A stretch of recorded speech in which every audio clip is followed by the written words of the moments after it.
আর আমি খবর নিলাম প্রাইভেটে, বাই দিস টাইম তো 6 দিনেই তো আমার 15-20 লাখ টাকা বিল হতো। আমি কোথা থেকে দেবো?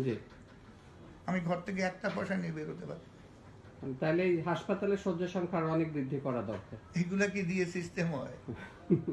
I know what is system. দেশ একটা স্বাধীন হয়েছে, but we could not give a system. Education level, আজকে যে ছেলেটি জন্মগ্রহণ করেছে সে সহ যদি সে কোন জিএসসি না কি বলে, কি পরীক্ষা আছে না, প্রাইমারি সার্টিফিকেট, তারপর 42 লক্ষ তার ভর্তি হওয়ার কথা, সে যখন এই জিএসসি তে যাবে, আজকে যে ছেলেটি জন্মগ্রহণ 42 লক্ষের মধ্যে কতজন জিএসসি পরীক্ষা দিচ্ছে? 12 লক্ষ। বাকি 30 লক্ষ কোথায়? তোমার ছেলে দেলোয়ারে পড়ে, আমার ভাইয়ের ছেলে ইংলিশ মিডিয়াম পড়ে, ইংলিশ স্পিকিং, আর কত ডিসিপ্লিন গ্রো করে গেছে আমাদের ইয়ে লেভেলে, এডুকেশন লেভেলে। আমাদের বলে কোনো লাভ আছে? আর in one sense I am father of this country. Sheikh মুজিবকে যদি উপরে রাখা হয়, we are founders of this country. এটা কোনো এডুকেশন সিস্টেম? কি পরীক্ষার পরে এটা দেখা একবারও কোনো ইয়ে প্রশ্ন করলো না। তুমি তো 42 লক্ষের মধ্যে তুমি আসলো, বাকি 30 লক্ষ কোথায়? এত করাপশন, কোন টাকা গেলে করাপশন নেই, কোন জায়গায় বিচার ব্যবস্থা থেকে শুরু করে পুলিশের আইজি যেটা চেষ্টা করতেছে, এটা শক্ত মানুষ তো, সে খুবই শক্ত মানুষ। তার কত বছর লাগে? হয় he will be killed or he will be transferred or retired. তবে সে তো সারবার লোক না, he will try his best to the last. পুলিশে ড্রাগ বন্ধ করবে না, দুর্নীতি বন্ধ করবে। মাথা আছে বলেই তো যার আছে সে বোঝে, একটা গরু কেন বোঝে না? তার তো মাথা নাই, ওটা একটা অর্গান, এটা দিয়ে খাওয়া যায়, এনজাইম মেটাবলিজমের ব্যবস্থা তার ওইভাবে। কিন্তু মানুষ তো মাথাওয়ালা, তো মাথাটাই আমাদের ডিসঅর্গানাইজ। যারা আমাদের দেশ চালায়, একটা পলিটিক্যাল সায়েন্সের বই পড়ছে জীবনে? বেসিক পড়ছে হাসিনা, পড়ছে খালেদা জিয়া। একজন কয় আপনি দুইবার প্রধানমন্ত্রী ছিলেন, আমি 3বার প্রধানমন্ত্রী ওই 17 দিনে। আর হাসিনা তো এখন বলছে লংগেস্ট টাইম প্রাইম মিনিস্টার। এই ভোটের সিস্টেমে কথা বলতে লজ্জা করে না আমাদের? আচ্ছা দাদা, আমি মেনশন করছি যে 3টা সেক্টরে এক নতুনত্ব আছে শুধু, সে হলো আমাদের নোবেল লরিট আছে, আমাদের ব্র্যাকের মতো একটা এনজিও আছে, আমাদের আবু সাইদ আবদুল্লাহর মতো বিশ্ব সাহিত্য সংস্থা আছে, আমাদের ডক্টর জাফরুল্লাহর মতো আছে। একটা লোকের সাহস দেখা হতো, গণশাস্ত্রে জাফরুল্লাহ ছাড়া আছে কেউ কেউ। 71-এ তোফায়েল আহমদার আসমত দুর্লভ ছিল, বিদ্রোহী কণ্ঠ, দে কুড গো, যেভাবে হোক গ্রো করছে। তারপরে একটা লোক আছে হাজার হাজার কোটি টাকা বানিয়েছে। রাকসুর বিবি তো শুধু এই দুজন ছিল না, এই ডক্টর জাফরুল্লাহ এখন আবার একটা বিদ্রোহী কণ্ঠ বেরিয়েছে। আচ্ছা দাদা, আমি একজন আশাবাদী মানুষ, আপনি তো আমাদের এই দেশটা উপহার দিয়েছেন, আপনি নবীন প্রজন্ম যারা তো আর দুর্নীতি করে না তাদের জন্য আপনি কিছু বলেন। আরো বেশি দুর্নীতিবাজদের ছেলে মেয়ে তারা না, ঠিক আছে, কিন্তু তারা তো আর তুমি তোমার ছেলেকে যদি ইংরেজি স্কুলে পড়াও, তুমিও দুর্নীতিবাজ।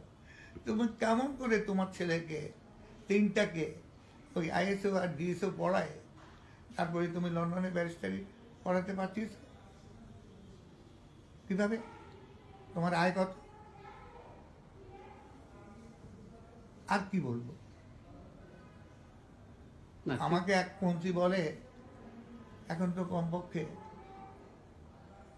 মানুষ একটা স্যান্ডেল আর একটা জামা, আমাদের বাচ্চারা এটা পায়জামা পরে, মানে তোমাকে আমি কত বছর আগে এটা বলছি, সে আপনি আমাকে বলছেন প্রায় 28 বছর আগে এটা বাংলাদেশটা আসতেছে।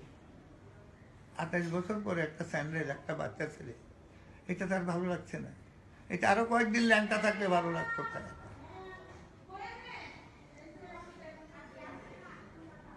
আর কি কোন জায়গাটায় আমরা দুর্নীতি? আমি সিরাজুল আলম খান দুর্নীতির প্রোডাক্ট না, আমি ব্যক্তিগতভাবে করি কিনা সেটা অন্য জিনিস, but I M A product of একটা দুর্নীতিবাজ সোশ্যাল সিস্টেম। আর কি শুনতে চাই? না, আমি এখনো আপনি বলেন, কিন্তু যে ধরেন যে ব্যারিস্টারি পড়াচ্ছে যাচ্ছে বা সেটা তো সংখ্যা যে অনেক বেশি তা তো না, তারপরে তো আমাদের দেশে একজন যদি হয় না, সেটা ঠিক আছে, সে কিভাবে পড়াতে কিন্তু পারে? আমি চাচ্ছি যে সাধারণ মানুষও তো আছে, সাধারণ সন্তান, কৃষকের ছেলেরাও তো আছে, তাদের অন্যরাও তো আছে। স্যান্ডেল পাশে দিকে আমাকে বলে, 28 বছর আগে তোমাকে আমি বলছি জি। এই বাংলাদেশ থাকবে না, আর এখনো বলছি এই বাংলাদেশ থাকবে না।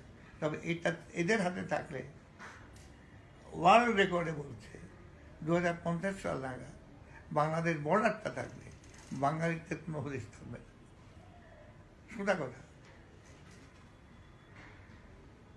এটা সমস্ত ফোর্স জেনারেট হবে ফ্রম ইন্ডিয়া অ্যান্ড চায়না। এই যে বড় বড় 4 লাইন যে বলে, কোন দেশের ট্রাক মুভ করবে রশিদ বলো তো? আমাদের এই রোড দিয়ে আমাদের ট্রাক মুভ করার কোনো প্রোডাকশন আছে ইন এনি ফিল্ড? সব Indian and Chinese trucks, thousands and thousand. এখনো সকালবেলা যে যাও মংলা পোর্টে, যাও চিটাং পোর্ট, আমাদের তো দরকার নাই। আমাদের দরকারের জন্য যে প্রোডাকশন, যেভাবে সেক্টরটা বেরোতো আছে, হয় তারা বোঝে না, তা নাহলে আমার সময়ে এত ছেলে মানে এডুকেশনে কম্পালসারি এডুকেশন আমি দিয়েছি। এই কথা বলে কোনো লাভ আছে? গত 8-10 বছরে শুনিনি যে একটু কিছু সাহায্য করে। এবার আর গতবার ঈদের রোজার সময় বলছে একটু ইফতারি দেন, রোজা রাখছে। আমাদের ফুড সেক্টরে আমরা তো প্রডিউস করি নাকি, সেখানে তো ইয়ে নাই, তো প্রোডাকশন ডেফিসিয়েন্সি তো নাই। যেই স্ট্যান্ডার্ডে হোক 2100 ক্যালোরি দিয়ে হোক, তো এটা ঢাকায় যখন আসে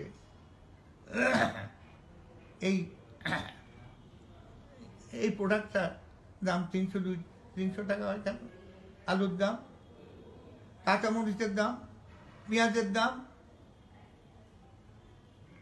করাপশনটা তো কৃষকরা করছে না। কে করাপশনটা করছে? All middle man. আমরা এখানে যারা আছি সব ওই মিডল ম্যানের আমরা প্রোডাক্ট না।